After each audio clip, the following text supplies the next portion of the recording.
Bugün Xudo xohlasa 18-noyabr navbatdagi obyektimizni topshirishga keldik. Bu yerda qilingan ishlar polni stomalarkasini qildik и обойni atib berdik. Polda naливной polni quyib berdik и laminatini qilib berdik. Panisine keladigan bo'lsak, narsalar uстановка qildik. Polni, kafelni, patologini и polni atib berdik. Sanuzeldan shu gap. Hozir beri uy egasi Ariston samandab mesda qo'ygan ekan.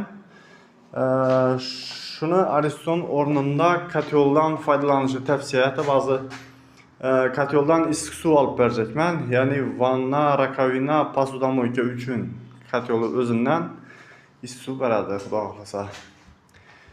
Shunday xizmatlar kerak bo'lsa, nomer yozib qoldiraman. Bemalol telefon uraverasizlar.